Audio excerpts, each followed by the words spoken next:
Mutual funds में invest करना बहुत आसान है, बट अगर आपको पता हो कि आप क्या कर रहे हैं। हमारे पास ढेरों सवालात आए म्यूचुअल फंड्स के बारे में, तो हमने अपनी वेबसाइट के लिए एक लंबा चौड़ा FAQ पेज बना दिया। Then I thought why not make it a video. So we are making a video discussing all the basics plus practical questions. Basic questions कौन से? म्यूचुअल फंड क्या है, कितनी कैटेगरीज हैं, कितनी टाइप्स हैं, कौन सी अच्छी हो सकती है किस टाइप के लिए, कौन सी बुरी हो सकती है। और प्रैक्टिकल क्वेश्चंस में ये है कि ये स्पेसिफिक म्यूचुअल फंड्स किसके लिए है। That's very very important. तो अगर आपको रीडिंग पसंद है तो डिस्क्रिप्शन में हमारी वेबसाइट का लिंक है जहां पे ये पूरे FAQs है। लेकिन अगर आपको चैप्टर बाय चैप्टर वीडियोस देखना पसंद है, this video is for you. So let's start. सबसे पहला सवाल, म्यूचुअल फंड क्या है? 1 मिनट के लिए सोचें। अगर आप अभी इस वक्त अपना सेविंग अकाउंट मीजान बैंक में खुलवाते हैं तो मीजान बैंक आपको कितने पैसे देगा? 6%, 7%, 8%। जबकि वो यही पैसे गवर्नमेंट बॉन्ड्स में लगाएगा 15% पे। तो वो ऐसा क्यों करेगा? क्योंकि आपके पास छोटा पैसा है, आप डायरेक्ट जाके गवर्नमेंट सिक्योरिटीज नहीं खरीदेंगे। ऑफ कोर्स एक आम आदमी नहीं खरीदेगा। तो म्यूचुअल फंड्स क्या करते हैं? म्यूचुअल फंड जमा करते हैं बहुत सारे छोटे छोटे लोगों को और एक पूल बनाते हैं। पूल बनाने के बाद उन्हीं इंस्ट्रूमेंट में इन्वेस्ट करते हैं जहां पे एक्चुअली मीजान बैंक या फॉर दैट मैटर कोई और बैंक इन्वेस्ट कर रहा हो, और वो रिटर्न कमाते हैं जो कि एक्चुअल मीजान बैंक को मिल रहा हो। ऑफ कोर्स ये करने की वो फीस लेते हैं, but depending on the category, depending on the fund, fees कम भी हो सकती है, ज्यादा भी हो सकती है, बट फीस जरूर होती है। क्वेश्चन नंबर 2, पाकिस्तान में कितने म्यूचुअल फंड हैं? पाकिस्तान में 15 से ज्यादा म्यूचुअल फंड है। अक्सर म्यूचुअल फंड बैंक ओन्ड है या फिर DFI ओन्ड है। बैंक ओन्ड की example MCB Arif Habib, it's owned by MCB bank. इसी तरह Meezan AMC owned by Meezan bank, UBL AMC owned by UBL bank. तो ये सारे वो इंस्टीट्यूशंस हैं जिनके पास अब अपने करंट अकाउंट और सेविंग अकाउंट रखते हैं, यानी these are as trustworthy as a bank can be. Question number 3, Pakistan के अंदर कितने टाइप्स ऑफ म्यूचुअल फंड है? अभी हम कैटेगरी की बात नहीं कर रहे, अभी हम टाइप्स की बात कर रहे हैं। पाकिस्तान में कितने टाइप्स ऑफ म्यूचुअल फंड है? तो इसेंशियली 4-5 है। To name a few, number 1 open ended funds, number 2 close ended funds, कुछ हैं जरा से रह गए हैं, number 3 exchange traded funds, and number 4 retirement या पेंशन फंड्स। ये टोटल 4 टाइप्स है जिसके हिसाब से म्यूचुअल फंड्स आज अवेलेबल है हमारे पास। इसके अंदर कैटेगरीज होती है और कैटेगरीज के अंदर फिर हम डिस्टिंग्विश करते हैं कन्वेंशनल फंड्स और Islamic funds. So basically we are talking about types. Types के बाद आएंगी कैटेगरीज। तो सबसे पहली टाइप कौन सी है? Open ended fund. ये फंड कौन से? 99% अवाम जिस म्यूचुअल फंड को जानती है वो ये किस्म है, open ended mutual fund. As of November 2022 according to move app 1350 अरब रुपए इन्वेस्टेड है हम पाकिस्तानियों के ओपन एंडेड स्कीम्स के अंदर। अब ये बात करते हैं कि ओपन एंडेड फंड काम कैसे करते हैं। ओपन एंडेड फंड के अंदर आपको एक स्पेसिफिक म्यूचुअल फंड के पास अकाउंट खोलना होता है। वो किसी भी टाइप और कोई भी अकाउंट हो सकता है, बट एक म्यूचुअल फंड के पास आपका अकाउंट खुलता है। वो आपको फंड्स ऑफर करते हैं NAV की प्राइस के ऊपर। NAV की प्राइस क्या होती है? जितने भी एसेट्स है इस म्यूचुअल फंड के पास उसको मिलाते, नंबर ऑफ यूनिट से डिवाइड करते हैं, NAV निकल आती है। आपको इस कैलकुलेशन को समझने की कोई जरूरत नहीं है, बिकॉज मूव आपकी वेबसाइट के ऊपर और डिफरेंट म्यूचुअल फंड्स की वेबसाइट के ऊपर ये NAV क्लियरली अवेलेबल होती है। So you need not to be worried about the calculation. जब एक बार आपका अकाउंट खुल जाता है और आप पैसे डाल देते हैं किसी भी फंड के अंदर, तो उस हिसाब से NAV आपको एलोकेट हो जाती है। बट वो जो यूनिट्स हैं वो मोस्ट प्रोबेबली म्यूचुअल फंड अपने पास ही रखते हैं। लेकिन जब आपको रिडेम्पशन डालनी है, यानी पैसे निकालने हैं, तो आप म्यूचुअल फंड के पास ही जाते हैं और उनको कहते हैं कि आप ये पैसे मुझे वापस कर दें। 1 दिन 2 दिन के अंदर वो पैसे आपके बैंक अकाउंट में according to the NAV calculation मिल जाते हैं। फॉर एग्जाम्पल, आपने इन्वेस्ट किया 1 जनवरी 2023 को और NAV थी 10 रुपए की। आपने रिडेम्पशन डाली 31 मार्च 2023 को और NAV थी 12 रुपए, यानी कि 2 रुपए का आपको इसके अंदर गेन हो गया अगर कोई डिविडेंड्स इंटरिम में नहीं आए।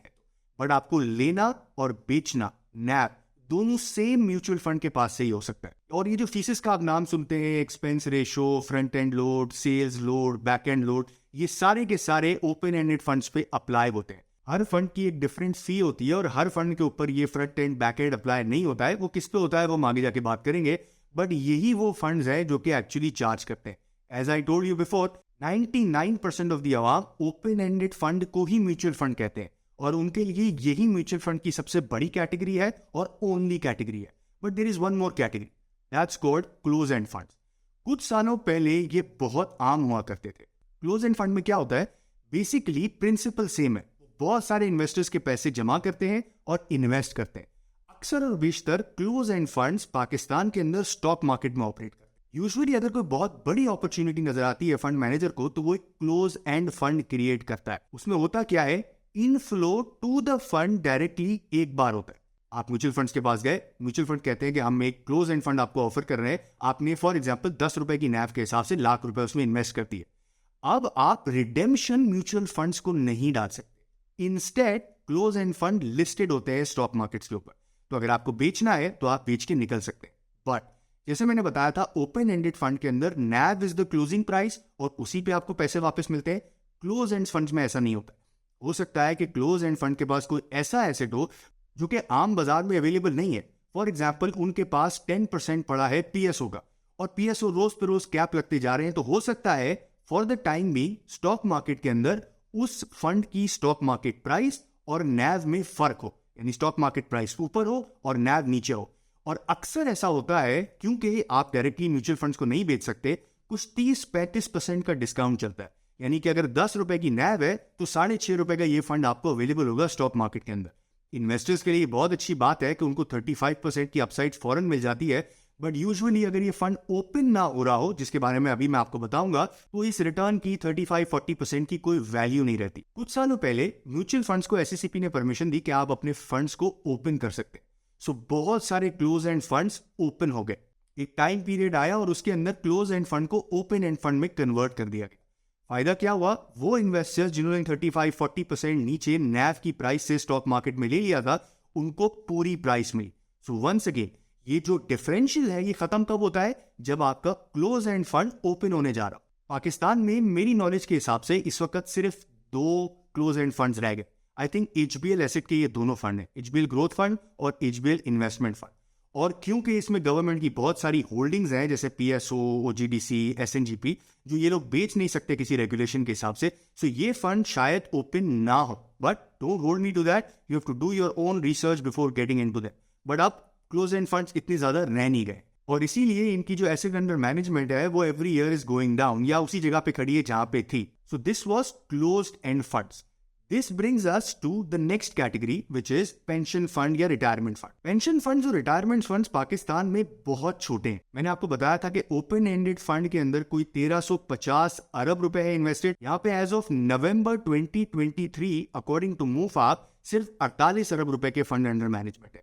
अब ये फंड क्या होता है, अगर आपका एम्प्लॉयर बहुत अच्छा है तो वो आपको कह रहा होगा कि यार हम ग्रेचुइटी नहीं देते, प्रोविडेंट फंड नहीं देते, ये पैसे हम आपको दे देंगे, आप रिटायरमेंट फंड में इन्वेस्ट कर। ये वो रिटायरमेंट फंड। रिटायरमेंट फंड पे इस वक्त टैक्स रिबेट अवेलेबल है, जो कि open end fund, close end fund, ETF के ऊपर नहीं है। वो इनकम टैक्स रिबेट आपको याद है जो इस साल डिसकंटिन्यू हो गया था, वो अभी भी ऑन है इन फंड्स के ऊपर। फंड्स बहुत छोटे हैं, बट अगर आपको रिटायरमेंट के लिए डेडिकेटेडली पैसे इन्वेस्ट करने हैं या फॉर सम गोल, तो ये फंड्स बहुत अच्छे हो सकते हैं। ये फंड काम ओपन एंडेड फंड की तरह ही करते हैं, बट इनके अंदर एसेट एलोकेशंस डिफरेंट होती हैं।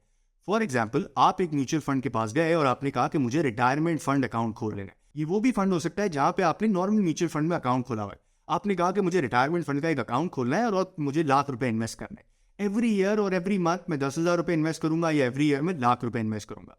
Then they will ask you a few question. For example, आपको कितने साल बाद पैसे चाहिए, या आपकी रिस्क एपेटाइट कैसी है। वो रिस्क एपेटाइट से डिसाइड करेंगे कि स्टॉक मार्केट में एलोकेशन कितनी रखनी है, मनी मार्केट फंड्स के अंदर, रिस्क फ्री फंड्स के अंदर कितनी एलोकेशन रखनी है। So this is the concept of retirement fund. जब ये फंड मैच्योर होगा तब आपको एक साथ लंप सम पैसे मिल जाए। इसको लाइफ साइकिल इन्वेस्टिंग भी कहते हैं, यानी कि आपने 1 लाख रुपए दिए, आप बहुत यंग है, तो बेसिकली वो 80, 85, 70, 75% स्टॉक मार्केट में इन्वेस्ट कर रहे होंगे। लेकिन जैसे जैसे आपकी एज बड़ी होती जाएगी, वो आहिस्ता आहिस्ता इस फंड को नीचे लेके आएंगे, ताकि आपके जो रिटर्न्स आपको अर्ली एज में मिले वो मैक्सिमाइज हो सके और एंड टाइम पे कोई रिस्क ना आ जाए आपके फंड के ऊपर। सो दिस वाज रिटायरमेंट या pension fund. We will discuss that in further detail जब हम थोड़ा सा आगे जाएंगे fund by fund. But this brings us to the 4th type of mutual fund, which is exchange traded funds. ये बहुत ही new phenomena है। आई थिंक 2 साल पहले से ये फंड्स लिस्ट होना शुरू हुए बाजार के अंदर, बट ये काम थोड़े डिफरेंट तरीके से करते हैं। इसेंशियली अगर मुझे बताना हो तो ये क्लोज एंड और ओपन एंड फंड के बीच में कहीं होता है। एक्सचेंज ट्रेडेड फंड्स में क्या होता है, एक mutual fund instead of offering units directly to you, याद है आप गए थे ओपन एंडेड फंड लेने के लिए म्यूचुअल फंड के पास, एक्सचेंज ट्रेडेड फंड मैनेज तो म्यूचुअल फंड करते हैं, बट लिस्ट स्टॉक मार्केट में होते हैं, बट इनकी नैव के अंदर वो डिस्काउंट नहीं आता जो क्लोज एंड फंड की नैव के अंदर आता। फॉर एग्जांपल एक एसेट मैनेजमेंट कंपनी ने एक ETF लॉन्च कर दिया बाजार के अंदर, वो पैसे उन्होंने अपने लगाए और उसके बाद आगे जाके इन्होंने कहा कि जैसे जैसे नए पैसे आते जाएंगे नए यूनिट्स क्रिएट होते जाएंगे। उसकी नैव थी 10 रुपए की। सो होगा क्या, एग्जैक्टली वो फंड लॉन्च हो जाएगा स्टॉक एक्सचेंज के ऊपर और इजीली ट्रेडेबल होगा। फायदा ये भी है कि अगर आप एक्सचेंज ट्रेडेड फंड में काम करेंगे तो वहां पे मार्केट मेकर अवेलेबल होता है, सो दैट ऐसा ना हो कि प्राइस नैव 10 रुपए चल रही है और मार्केट के अंदर वो 8 रुपए का ट्रेड होना शुरू हो जाए। हर 2 पैसे के ऊपर बुक रनर खड़ा होगा। अगर आपको बेचने हैं तो आपसे यूनिट ले लेगा 2 पैसे नीचे नैव से, और अगर आपको लेने हैं तो वो 2 पैसे ऊपर आपको नैव दे देगा। फायदा क्या है? फायदा ये है कि अगर आपको आज बेच के कुछ लेना है तो फौरन के फौरन this can happen. For example, आप एक रिटेल इंडिविजुअल है और आपने ETF लिए हुए बिकॉज आपको बाजार नहीं समझ में आती। अब आपको कोई चीज समझ में आना शुरू हो गई। अब अगर आप ओपन एंडेड फंड में होते तो क्या होता, आप रिडेम्पशन डालते, रिडेम्पशन के पैसे मिलते आपको 2 दिन के बाद, और 2 दिन तक आपको ब्रोकर कोई चीज परचेज करने नहीं देता। ETFs के अंदर क्या होगा, ये ETF की यूनिट आपकी ब्रोकरेज हाउस के पास ही पड़े, यानी आप ही के सब अकाउंट के अंदर पड़े। जैसे ही आपको कोई और चीज लेनी है, आपने इसको बेचा और आपने वो सामने चीज ले ली, तो रिडेम्पशन का जो टाइम पीरियड है वो खत्म हो जाता है। पाकिस्तान के अंदर वैसे ETF कोई बहुत ही डिनेमिक फंड्स नहीं है, यानी ऐसा नहीं होगा एक्सेप्ट फॉर वन फंड जो हम आगे जाके बात करेंगे। एक limited number of stocks already given है आपके पास और जिनके अंदर ही ये काम करते हैं। कोशिश तो 100 इंडेक्स को फॉलो करने की होती है, बट ये रिटर्न्स डेविएट भी कर सकते हैं। एक fund I was looking at, उसके अंदर 8 फंड्स है, क्वार्टरली रीएलोकेशन होती है, यानी कोई नया स्टॉक अंदर आ सकता है, पुराने स्टॉक्स बाहर जा सकते हैं, बट ये इतने ब्लू चिप स्टॉक्स है जो यूजुअली अपनी जगह पे ही रहते हैं। ETFs के कुछ और भी फायदे हैं, जैसे फॉर एग्जांपल अगर आप स्टॉक मार्केट में एक एवरेज ओपन एंडेड फंड खरीदेंगे तो वो 2% फीस चार्ज करेंगे आपसे, मैनेजमेंट फी। यहाँ पे प्रोबेबली 1-8%, आधा % सेम मैनेजमेंट फीस हो जाती है, और उसका लॉजिकल रीजन है ओपन एंडेड फंड मैनेजर्स बैठे हैं, वो एलोकेशंस चेंज करेंगे, रिसर्च रिपोर्ट्स पढ़ेंगे, अपना टाइम स्पेंड करेंगे और बेस्ट स्टॉक लेने की कोशिश करेंगे। बट यहाँ पे there is no timing involve. अगर जो स्टॉक्स लिए हुए हैं वो लिए हुए हैं, जो स्टॉक्स नहीं है वो शायद 1 क्वार्टर के बाद आएंगे। So, because management is less, इसलिए they charge you less fee. So, this was the explanation on all the types of funds. Now, the next question is, what are the categories in a mutual fund? So, basically 8 या 9 categories है जिसके अंदर आप पैसे डाल सकते हैं। जैसे कि आपने सुना होगा money market fund, income fund, asset allocation fund, balanced fund, stock market fund, ये सारे के सारे बेसिकली कैटेगरीज हैं। इस कैटेगरीज के भी अंदर भी फर्दर कैटेगरीज आती है कि या तो आप इस्लामिक ले सकते हैं फंड्स, या आप नॉन इस्लामिक जिसको कन्वेंशनल भी कहते हैं वो भी ले सकते हैं। बट जब म्यूचुअल फंड आपको कह रहे हैं कि money market is good, income fund is good वगैरह वगैरह, तो ये कैटेगरीज है। और अभी जो पहले हमने बात की थी वो टाइप्स ऑफ फंड्स है। So let's look at each category in detail one by. So before going into ये जो 8-9 कैटेगरीज मैंने आपको बताई है, let's talk about conventional versus Islamic funds, क्योंकि सारी कैटेगरीज के अंदर ये चीज आपको जरूर मिलेगी। जब आप मनी मार्केट लेने जाएंगे तो भी आपको इस्लामिक नॉन इस्लामिक ऑफर होंगे, आप स्टॉक फंड लेने जाएंगे तो भी आपको इस्लामिक नॉन इस्लामिक ऑफर होंगे। इसेंशियली ये समझ लेना बहुत जरूरी है। अगर आप इस्लामिक इन्वेस्टर है और आपको लगता है कि आपने सिर्फ इस्लामिक फंड्स में इन्वेस्ट करना है, तो आप सिर्फ और सिर्फ मुफ्त की वेबसाइट के ऊपर या जितनी भी म्यूचुअल फंड्स की वेबसाइट है इस्लामिक फंड्स देखेंगे। इस्लामिक फंड्स क्या करते हैं, वो इंस्ट्रूमेंट जो कि उनकी इस्लामिक बॉडी ने अप्रूव किया हो या फिर एक्सचेंज ने अप्रूव किया हो दैट ये इंस्ट्रूमेंट इस्लामिक है, सिर्फ उसमें इन्वेस्ट कर सकते हैं। तो हमने नोट किया है वो ये किया है कि कभी कभी इस्लामिक फंड्स के रिटर्न्स कन्वेंशनल फंड से कम होते हैं, खास तौर पे रिस्क फ्री कैटेगरी के अंदर, जैसे money market fund, income fund, asset allocation fund. वो होता है इसलिए कि इस्लामिक इंस्ट्रूमेंट की डिमांड इतनी ज्यादा है कि उस पर यील्ड्स कम हो जाती है। ये डिमांड, प्राइस, ये अगर आपको नहीं पता हो तो आप यूट्यूब पे एक सिंपल सर्च कर सकते हैं। Coming to the point, Islamic instruments और नॉन इस्लामिक इंस्ट्रूमेंट्स या कन्वेंशनल इंस्ट्रूमेंट्स फर्क है। सो अगर आप इस्लामिक इन्वेस्टर हैं तो आपने सिर्फ और सिर्फ इस्लामिक फंड्स के अंदर इन्वेस्ट करना है और उन्हीं की वेबसाइट के अंदर जाना है। यहाँ पे बहुत बड़ी मिसकंसेप्शन है, वो मिसकंसेप्शन ये है कि जो इस्लामिक फंड्स ऑफर कर रहे हैं वही इस्लामिक इंस्ट्रूमेंट्स ठीक है, ऐसा नहीं है। कन्वेंशनल फंड्स का खुद का इस्लामिक बोर्ड है और उनकी ये कंपनीज ही फर्क होती है जो कि इस्लामिक फंड में मैनेज करती है। यानी कि अगर UBL फंड है, उसका कन्वेंशनल फंड बिल्कुल डिफरेंट तरीके से मैनेज हो रहा होगा और इस्लामिक फंड बिल्कुल डिफरेंट तरीके से मैनेज हो रहा होगा। इस्लामिक फंड के कुछ म्यूचुअल फंड्स ने नाम भी फर्क करती है, जैसे Al Ameen Islamic shariah fund which is UBL Islamic version of that fund, लेकिन UBL के कन्वेंशनल फंड है वो डायरेक्ट UBL के नाम से आपको मिलेंगे। तो अगर आपको किसी कन्वेंशनल बैंक के म्यूचुअल फंड में इन्वेस्ट करना है और आप इस्लामिक इन्वेस्टर है तो वो आप कर सकते हैं। और कन्वेंशनल को समझाना बहुत आसान है। Conventional funds Islamic plus non Islamic दोनों चीजें परचेज कर सकता है, यानी कि मीजान बैंक। अब मीजान इन्वेस्टमेंट्स तो परचेज करेगा ही करेगा, एक कन्वेंशनल फंड भी परचेज कर सकता है। तो कन्वेंशनल के अंदर आपको दोनों चीजें साथ मिल जाती हैं। इस्लामिक के अंदर अगर एक स्टॉक या अगर एक इंस्ट्रूमेंट इस्लामिक नहीं है तो they will not invest in. Open ended funds को समझाना बहुत आसान है। जो गवर्नमेंट पेपर्स का आप नाम सुनते होंगे अक्सर अखबारों में, जिस तरह टी बिल्स यील्ड्स बढ़ गई, इंटरेस्ट रेट बढ़ गया तो टी बिल यील्ड्स बढ़ गई। ये जो भी T bill yields short term instrument होते हैं जिसमें गवर्नमेंट 1 महीने के लिए पैसे लेती है, 3 महीने के लिए पैसे लेती है, 2 महीने के लिए पैसे लेती है, ये फंड्स मनी मार्केट सिर्फ उन्हीं में इन्वेस्ट करते हैं। फायदा क्या होता है, गवर्नमेंट का जो भी प्रिवेलिंग डिस्काउंट रेट होता है उसके आसपास आपको ओपन एंडेड फंड का रिटर्न पड़ता है। अगर आप ओपन एंडेड मनी मार्केट या कैश फंड में इन्वेस्टेड है तो म्यूचुअल फंड आपके पैसे जमा करेंगे, वो जमा करने के बाद गवर्नमेंट को देंगे for their short term needs. वो इस्लामिक भी हो सकती है, नॉन इस्लामिक भी हो सकती है। इस्लामिक मनी मार्केट फंड्स भी अवेलेबल है, कन्वेंशनल मनी मार्केट फंड्स भी अवेलेबल है, और लॉजिक सेम है। शॉर्ट टर्म के लिए गवर्नमेंट को पैसे दो, जितना इंटरेस्ट रेट है उसके आसपास रिटर्न कमाओ, छोटी सी मैनेजमेंट फीस रखो, कोई front end load back end load charge नहीं करो, और इन्वेस्टर को मैक्सिमम रिटर्न दो।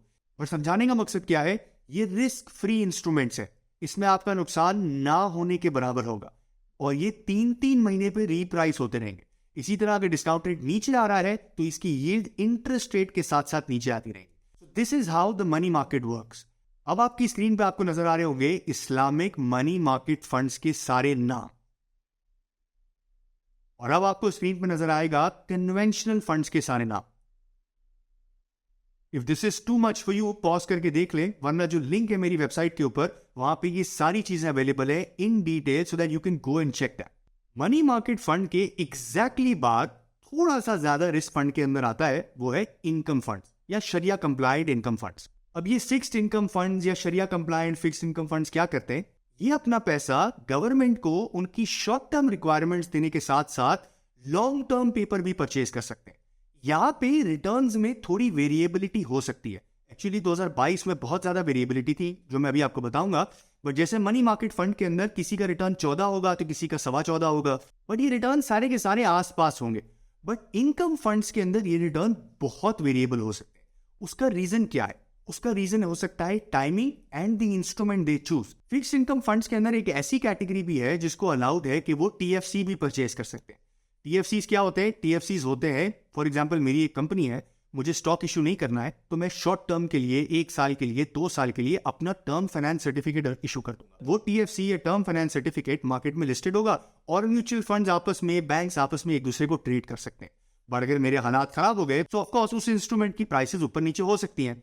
तो वो अगर इंस्ट्रूमेंट किसी म्यूचुअल फंड ने ले लिया है और उसकी प्राइस नीचे आ गई है तो वो धक्का लग सकता है, और अगर किसी म्यूचुअल फंड ने सही टाइम पे वो ले लिया है तो प्राइस बढ़ भी सकती है, उसकी नैव में पॉजिटिव रिटर्न भी आ सकता है।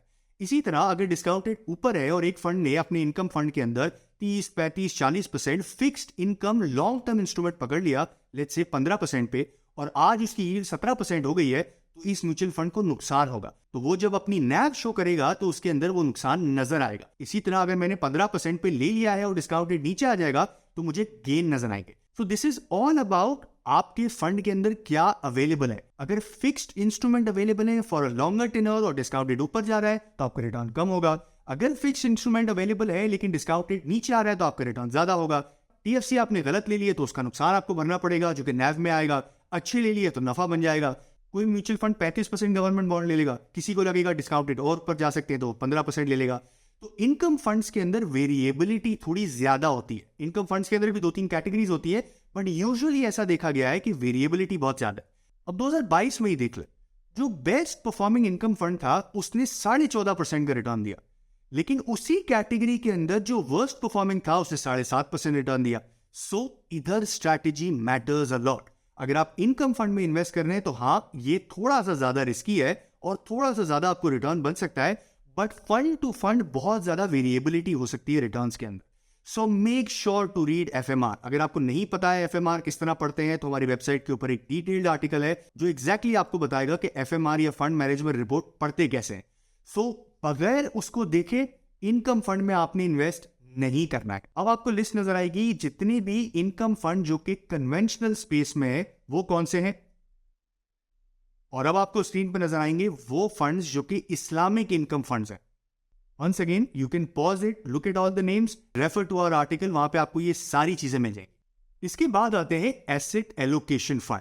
हमने इनकम फंड में क्या बात की थी कि वो गवर्नमेंट पेपर्स के अंदर शॉर्ट टर्म, लॉन्ग टर्म ऊपर नीचे कर सकते हैं अपनी एलोकेशन, इसकी वजह से रिटर्न डिफर हो सकता है। एसेट एलोकेशन फंड के अंदर या फिर बैलेंस फंड के अंदर जो इसके बाद आएगा, mutual fund managers are allowed कि वो डिफरेंट एसेट क्लासेस में ट्रेड कर सकते हैं।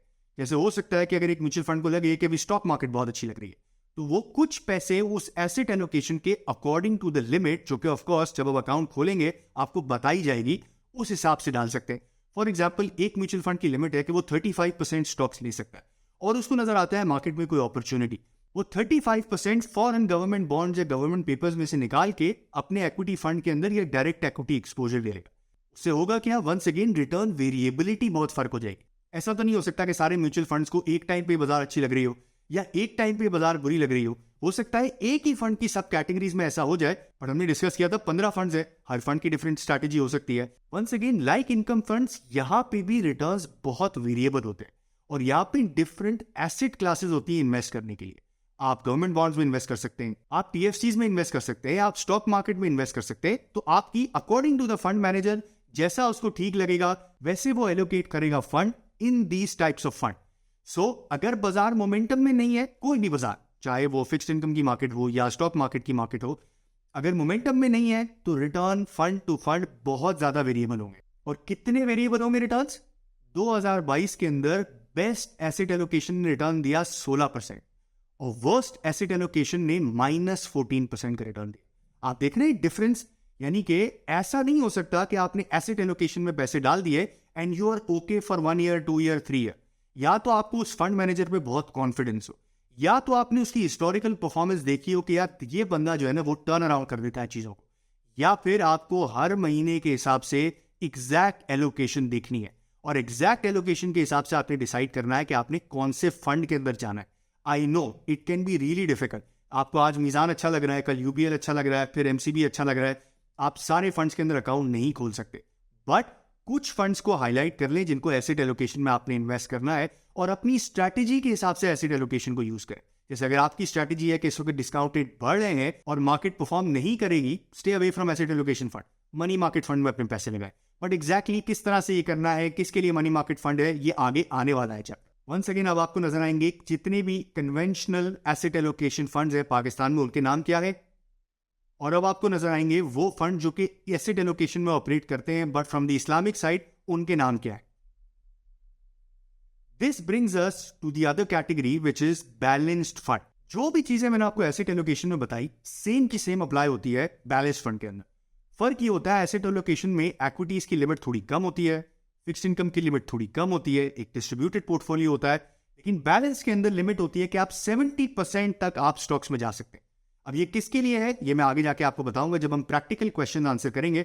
बट वंस अगेन, यहाँ पे सेम प्रॉब्लम्स है जो एसेट एलोकेशन फंड के हो सकते हैं, या सेम अच्छी बातें हैं जो एसेट एलोकेशन फंड की हो सकती है। लेट्स से अगर एक फंड मैनेजर को लगता है कि अब स्टॉक मार्केट बहुत अच्छा परफॉर्म करेगी, हो सकता है कि वो 70% पे अपनी एसेट एलोकेशन ले जाए, और वो सही निकल आए। इसीलिए return from the best fund to the worst fund will be much different. और ऐसा भी हो सकता है कि उसको लगे कि stock market will not perform, और वो बेच देता है स्टॉक मार्केट, और उसके बाद स्टॉक मार्केट ऊपर चली जाती है। तो 4 सिनेरियो हो सकते हैं। बट वंस अगेन, आपका पैसा फंड मैनेजर की कैपेबिलिटीज के ऊपर और उसके थॉट प्रोसेस के ऊपर होता है। Fund managers can perform really well and sometimes they have a bad luck too. So अगर आप बैलेंस फंड के अंदर हैं, so make sure that you are reading FMRs, looking at their performance and you are comparing each funds. Like asset allocation fund, यहाँ पे return variability बहुत ज्यादा है, बट सबके सब नेगेटिव में। यानी the best performing fund in 2022 give you a return of -8%, मतलब आपका नुकसान हुआ -8%, और जो वर्स्ट परफॉर्मिंग था उसे 14.5% का नुकसान दिया। सो वंस अगेन, क्योंकि इक्विटी एलोकेशन ज्यादा थी इन फंड्स के अंदर, markets did not do well, और इसीलिए आपका रिटर्न कम रहा। अब आपको स्क्रीन पर नजर आएंगे सारे बैलेंस फंड जो कि कन्वेंशनल स्पेस में ऑपरेट करते हैं। This brings us to the equities या स्टॉक मार्केट कैटेगरी। आपने देखा हम किस तरह चल रहे हैं। हमने पहले मनी मार्केट देखा जो कि बिल्कुल रिस्क फ्री है, फिर हमने इनकम देखा जो कि थोड़ा सा रिस्क हो सकता है, उसके अंदर भी कैटेगरीज होती है। अग्रेसिव इनकम हो सकता है जो थोड़ा उससे ज्यादा अग्रेसिव होगा। देन हमने देखा एसेट एलोकेशन फंड, देन हमने देखा बैलेंस्ड फंड। अब हम देख रहे हैं स्टॉक फंड, जो कि रिस्क के पिनिकल के ऊपर, क्योंकि इसके नाम के अंदर ही स्टॉक्स है। और अगर आपने स्टॉक मार्केट की लास्ट 5 साल में परफॉर्मेंस देख ली है तो आपको ये तो समझ में आ गया होगा कि भाई stock market is risk and risk is stock market. Urdu वाले नहीं, रिस्क नहीं, रिस्क, क्योंकि परफॉर्म ही नहीं किया स्टॉक मार्केट के अंदर। और ये फंड रिस्पॉन्सिबल है इस गिरती हुई बाजार के अंदर परफॉर्म करने के लिए। बेचारे the most difficult job to do right now. इस वक्त मनी मार्केट फंड वाला बहुत खुश है, चाहे फंड मैनेजर हो या इन्वेस्टर हो, और स्टॉक मार्केट का इन्वेस्टर और फंड मैनेजर हाथ से ज्यादा परेशान है। कब तक रहता है we have no idea, but let's come back to the topic which is stock market fund. Stock market fund के अंदर सारे के सारे पैसे स्टॉक्स के अंदर लगे रहते हैं। यानी स्टॉक मार्केट अगर नीचे जा रही है तो आपका रिटर्न मार्केट के साथ नीचे जाएगा, और अगर स्टॉक मार्केट ऊपर आ रही है तो मार्केट के साथ रिटर्न ऊपर आएगा। इसमें कुछ बेंचमार्किंग होती है, यानी कुछ फंड्स होंगे जो KC 30 को बेंचमार्क कर रहे होंगे, यानी कि टॉप 30 स्टॉक्स ऑफ पाकिस्तान। कुछ फंड होंगे जो कि थोड़ा सा और रिस्क ले रहे होंगे, वो कहेंगे all funds of Pakistan. Because हमने देखा है लास्ट 5 सालों के अंदर साइड के स्टॉक्स या स्टोरी ड्रिवन स्टॉक से ज्यादा परफॉर्म किया है। तो टू नॉट रिस्ट्रिक्ट देमसेल्व्स कि यार उस स्टॉक चल रहे हो हम ले ही ना पाए, म्यूचुअल फंड्स अपना बेंचमार्क ओपन रखते हैं ताकि वो और भी स्टॉक्स में इन्वेस्ट कर सके other than the top 100 stock. But I think 70, 75, 80% of the fund सारे के सारे स्टॉक मार्केट के 100 इंडेक्स को फॉलो करते हैं। अब अच्छी बात क्या है, यहाँ पे सारे के सारे रिटर्न्स तकरीबन बेंचमार्क के आसपास ही होते हैं, क्योंकि बेंचमार्क को फॉलो करना यहाँ बहुत ज्यादा आसान है, बेंचमार्क के आसपास ही रिटर्न रहते हैं। लेकिन अगर बाजार की हालात खराब है, इकोनॉमिक्स खराब है, चीजें बुरी हो रही हैं, इंटरेस्ट रेट बढ़ रहे हैं, रुपया डिप्रिशिएट कर रहा है, तो स्टॉक मार्केट गिरेगी, और स्टॉक मार्केट के गिरने के साथ साथ आपके फंड्स की परफॉर्मेंस भी गिरेगी। और इसमें एक और चीज है जो कि थोड़ी सी वियर्ड है, आई थिंक होना भी इसी तरह चाहिए, बट ये आपको होमवर्क दे देता है करने के लिए। म्यूचुअल फंड्स को क्वार्टरली एवरेज के हिसाब से 70% से नीचे जाने की इजाजत ही नहीं है। यानी कि अगर आपने 100 रुपए इन्वेस्ट किए हैं या एक फंड के 100 रुपए एसेट है, तो वो 70 रुपए से नीचे स्टॉक्स रख ही नहीं सकता। यानी 30% से कैश उसके पास ज्यादा हो ही नहीं सकता। यूजुअली होता यह है 90-95% ये सारे फंड्स इन्वेस्टेड होते हैं, बट ये आपको होमवर्क दे देता है। फंड होमवर्क कैसे देता है, अगर आपको बाजार अच्छी नहीं लगती है तो ये आपका काम है कि आप स्टॉक मार्केट फंड से अपने फंड को चेंज कर लें किसी और फंड के अंदर। क्योंकि चाहे कुछ भी हो जाए, चाहे कितना भी अच्छा स्टॉक हो, चाहे 70% के अंदर सारे वो स्टॉक हो जो कम गिरते हो, लेकिन बाजार के साथ गिरेंगे जरूर। सो ये आपका होमवर्क है टू नो कि एग्जैक्टली बाजार कैसा परफॉर्म कर रही है, और अगर ये स्टॉक फंड्स परफॉर्म नहीं कर रहे हैं तो आप उसमें से बाहर आ जाए। यहाँ पे इस्लामिक और नॉन इस्लामिक की कैटेगरीज बहुत सिंपल है। एक इस्लामिक फंड इंश्योरेंस में इन्वेस्ट नहीं करेगा, एक इस्लामिक फंड कन्वेंशनल बैंक्स में इन्वेस्ट नहीं करेगा, एक इस्लामिक फंड टोबैको के अंदर, ब्रूअरी के अंदर इन्वेस्ट नहीं करेगा, क्योंकि वो गैर शरई है, गैर इस्लामिक है, तो वो इन स्टॉक से दूर रहते हैं। बट कन्वेंशनल फंड सारे स्टॉक्स ले सकता है, यानी इस्लामिक भी ले सकता है, नॉन इस्लामिक भी ले सकता है। ऑफ कोर्स उनके बेंचमार्क के अंदर ही शामिल होता है, तो बहुत बड़ा डिफरेंस नहीं क्रिएट करता है। बट वंस अगेन अगर आपको इस्लामिक फंड्स लेने हैं तो परफॉर्मेंस के हिसाब से कन्वेंशनल के जो इस्लामिक विंडोज है वो भी ले सकते हैं। सो यहाँ पे सारे के सारे फंड्स न्यूमरस क्वांटिटीज के अंदर अवेलेबल। कुछ DFIs के फंड्स भी अवेलेबल है, यानी पाक कतर, पाक ईरान, ये सारे इन्वेस्टमेंट्स भी अवेलेबल है। अगर आपको उनमें पैसे लगाने हैं तो आप वो भी लगा सकते हैं। ये भी ओपन एंडेड फंड्स है, so entry and exit is the same. DFIs के अंदर the rules are the same. अब यहाँ पे बताने की सबसे बड़ी जरूरत ये है कि ये फंड आपके पैसे मैनेज करने के लिए आपसे सबसे ज्यादा पैसे लेता है। देखिए बाकी फंड्स भी पैसे लेते हैं, मनी मार्केट फंड्स भी लेते हैं, इनकम फंड भी लेते हैं, बैलेंस फंड्स भी लेते हैं, बट इसकी management fees is the highest and rightfully so. आपको बहुत रिसर्च करनी पड़ती है। अब इन्वेस्टर्स को ऐसा लगता है कि इतनी बुरी बाजार के अंदर क्या रिसर्च करने की जरूरत है और रिसर्च करके बेनिफिट कितना है, बट हो सकता है कि रिसर्च ना की जाए और नुकसान ज्यादा हो जाए। But the 2% management fee is there, but expense ratio can be as high as 4%। भाई अगर स्टॉक मार्केट में आपको कोई चीज बेचनी है और कोई चीज लेनी है तो कमीशन भी तो देना पड़ेगा ना, SECP फी भी देनी पड़ेगी, ट्रांजैक्शन की और दूसरी कॉस्ट भी देनी पड़ेगी, ऑडिटर फीस भी देनी पड़ेगी। और क्योंकि ये फंड्स बहुत ज्यादा ये काम कर रहे होते हैं ट्रेडिंग का, इसलिए मैनेजमेंट फीस और एक्सपेंस रेशियो के अंदर बहुत बड़ा फर्क होता है। अब एक्सपेंस रेशियो में कैसे समझाऊं आपको, अगर आपका रिटर्न 10% है और मैनेजमेंट फीस 2% है और टोटल एक्सपेंस रेशियो 4% है, तो आपका absolute return is 6%। Management fees 2%, other expenses 2%, ये बनाता है एक्सपेंस रेशियो ऑफ 4%। 10-4 is 6%। सो यहाँ पे इन्वेस्टमेंट करने के लिए आपको फंड मैनेजर को सबसे ज्यादा फी देनी पड़ती है।